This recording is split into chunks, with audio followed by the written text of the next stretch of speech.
নমস্কার, happy hours তিশিতার একটি mini ব্লগের সবাইকে স্বাগত। আশা করি সবাই খুব ভালো আছো, আমিও খুব ভালো আছি। আজকে চলে এসেছি জলপাইগুড়ির 2 নম্বর স্পারে, যে বেশ অনেক দিন থেকেই ফেমাস হয়েছে যে দোকানটা, মাছের সমস্ত আইটেম পাওয়া যায়, ভাজাভুজি, সেই বং ফিশ ফ্রাই, সেই দোকানের ফিশ কাটলেটের রিভিউ দিতে। ভীষণ সুন্দর লেগেছে আমার, বিশ্বাস করো।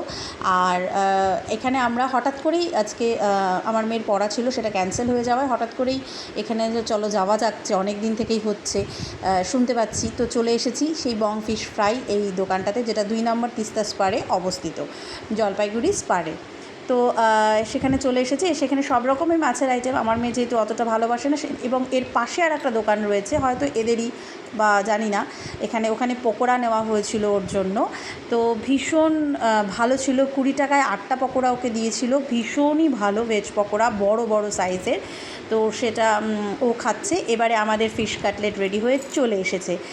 ভিতরে পুরো ভরপুর মাছ ছিল, বিশ্বাস করো, ভীষণ ভালো ছিল। সবচেয়ে যেটা আমার ভালো লেগেছে, ওদের হোমমেড চাটনি ওরা বানায় বিভিন্ন রকমের, একটা সর্ষা দিয়ে, একটা তেঁতুলের টক ঝাল, টক মিষ্টি দিয়ে, আর একটা ঝাল চাটনি ছিল, যেটা আমি ঝাল ভালোবাসি না, তাই আমি ট্রাই করিনি। তোমরা অবশ্যই ট্রাই করবে গিয়ে, আমি ঝাল অতটা খেতে পারি না, জন্য আমি নেইনি। ভীষণ ভালো ফিশ কাটলেটটা, জাস্ট অসাম সত্যি।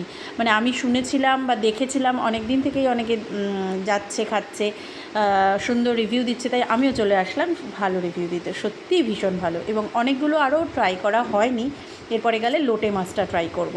তো তোমরাও ঝটপট চলে যাও, আর দেরি না করে 2 নম্বর স্পারে এই বং ফিশ ফ্রাই এই দোকানটিতে খেয়ে জানাবে কেমন লাগলো। আজকের মতো এখানেই, সবাই ভালো থাকবে, সাবধানে থাকবে, সুস্থ থাকবে। দেখা হচ্ছে খুব শিগগিরই হ্যাপি আওয়ার্স উইথ ইশিতার আরেকটি মিনি ব্লগ বা ব্লগ এর সাথে। টাটা।